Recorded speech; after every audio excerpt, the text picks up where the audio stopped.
Magandang tanghali po sa inyong lahat.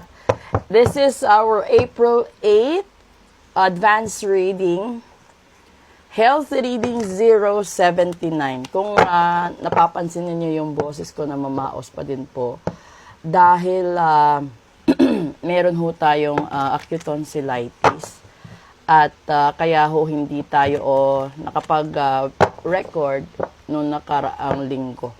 Ngayon, kukuha tayo dito ng isa, alamin natin yung kalusugan, no, ng nakaka-resonate. Kasi this is a general reading. Kung gusto niyo pong magpabook ng full private reading, message lang po kayo. Lalong-lalo na bago mag-Semana Santa. Okay?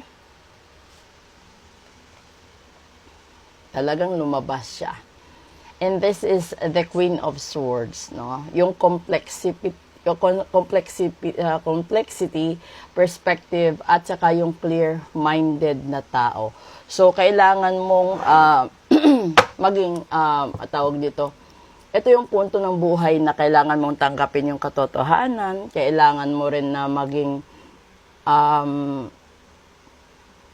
considerate sa mga tao, sa katotohanan, sa sitwasyon. Kasi, may mga bagay na kahit pilitin man nating mangyari sa ngayon, no, hindi siya ibibigay ng Diyos dahil may alam ang mahal na Panginoon na posible na hindi pa magwo-work on sa atin sa ngayon. So ngayon, kung ikaw yung tipo na tao na nagmamadali ka sa resulta at hindi mo nakuha agad yan sa ganyan na pagkakataon, ibig sabihin, may mga plano na hindi mo pa alam at hindi mo pa nahihimay sa sarili mo. Katulad nito, kasi this is a healthy reading.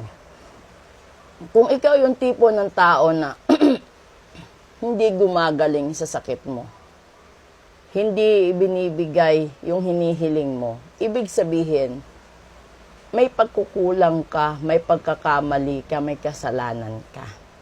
So kung gusto mong humingi ng tawad, pero hindi mo alam kung kanino, kapalit ng pag-ayos ng buhay mo, pagkagaling mo sa sakit mo, iparitual mo. Kasi mahirap yung hindi mo alam kung kanino ka nagkaroon ng pagkukulang, pagkakamali, pagsasala, na gusto mong gumaling, pero hindi mo alam kung kanino ka hihingi ng tawad. Kasi, halimbawa, laging sinasabi natin, ipapasa Diyos nyo na lang. Hindi po pwede yung ganun lagi. Dahil para din siyang nasa korte, case-to-case basis po yan. So ngayon, ikaw mismo sa sarili mo, alam mo yung totoo. Alam mo kung ano yung pagkukulang mo, pagkakamali mo. Yun nga lang, may mga tao na hindi nila kayang aminin yung sarili nilang pagkukulang at pagkakamali sa ibang tao. Kaya ipinapalabas mo, ipinagdudot-dutan mo na wala kang kasalanan, wala kang nagawa. Pero deep inside, alam mo. Ngayon, kung ihahalin tulad natin ito sa pagpapagamot, di ba? Sa ospital. Sasabihin ng doktor, ma'am, kailangan nyo ng laboratory, kailangan nyo ng kailangan nyo mag-x-ray or CT scan or MRI. Di ba, kapag yung dala mong pera, sasabihin mo sa doktor, Dok, pwede ba muna laboratory muna? Kasi hindi kasya yung pera ko pang CT scan. O, di, laboratory. Kung ano yung makikita doon sa laboratory, minsan bababa yung platelet mo, minsan tataas yung cholesterol mo, tataas sugar mo, uric acid mo, may mga ganon. Di ba, problema na yon.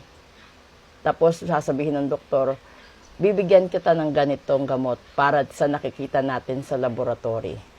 Pero kapag nakapa-CT scan ka, ipaalam mo agad sa akin kung ano ang nakikita at meron sa CT scan.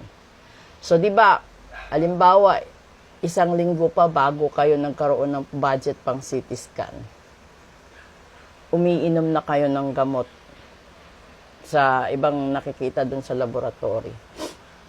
Nung nandun sa CT scan, nakita may namumuong blood clot or minsan namumuong tumor, 'di ba? Kung ano man yung findings doon, ganun yung posible. It's either a tumor, a benign, or blood clot. Yon. O di ba sasabihin na naman ng doktor, kapag ganito kasi, dalawang kaso yan. It's either you undergo a major operation kung malala na, or susubukan mo nang mag-take ng gamot pampatunaw kung matunaw. 'Di ba? Iinom ka, aasa ka. Nasa loob ng 1-2 linggo matunaw siya. Pero hindi natunaw. 'Di ba? Sasabihin na naman ng doktor, sige, kung afford mo, na i-laser natin ito, 2,000 bawat shot.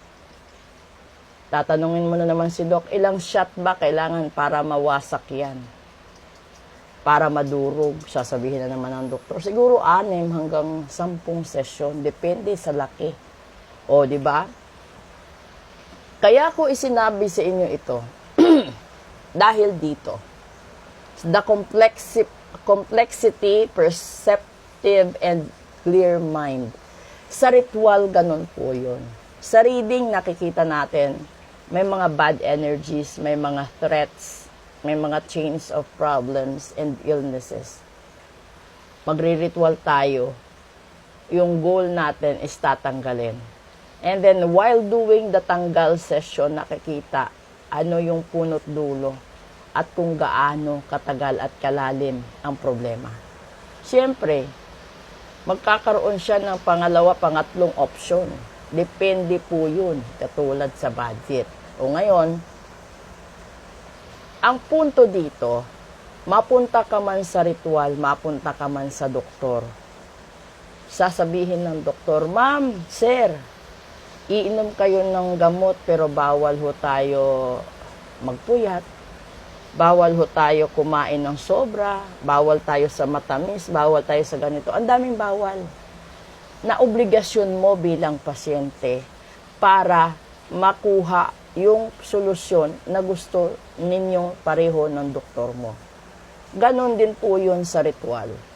Kung sa ritual, sasabihin ko, may gagawin ka sa side mo.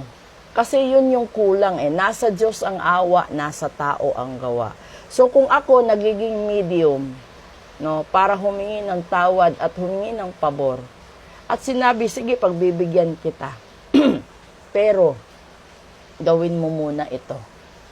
Ganun din po yun sa aso't pusa. Sasabihin mo sa aso, bibigyan kita ng treats. Pero, sumayaw ka muna, magkamot ka, magpakita ka ng abilidad mo. Yun po yun. So, sa isang ritual,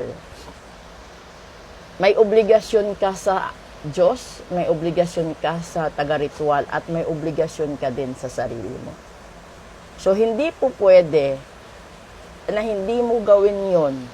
Dahil kung nasa doktor ka, sa ayaw at sa gusto mo, iinumin mo base sa oras ang gamot at iiwas ka sa hindi pwede para gumaling ka. At kapag gumaling ka, hindi naman sinabi ng Diyos o hindi rin sinabi ng doktor, ulitin mo pagkakamali mo, pagkukulang mo para gumastos ka ulit. Ngayon, sinasabi ko ito sa inyo, para lahat tayo matauhan, lahat tayo maliwanagan, na lahat dito sa mundo, may papel ka na gagampanan kung marami kang hinihiling. So, bawat hiling, meron kang responsibilidad. Katulad na lang, no, ng pagpapagaling. Paano ka gagaling kung hindi mo iinumin ang gamot sa tamang oras at hindi ka kakain base sa diet na ibinigay sa'yo? Sasabihin mo, hindi ako sanay kumain ng ganito. Ayoko ng ganyan. Walang lasa, ayoko ng ganito. Hindi po pwede. Kung gusto mong mabuhay ng matagal, gawin mo. Kung gusto mong maitawid ang gusto mong resulta sa ritual, gawin mo ang bahagi mo. Dahil hindi po pwede na wala kang gawin. Okay? So, proceed tayo sa daily episode natin. Maraming salamat po sa inyong lahat.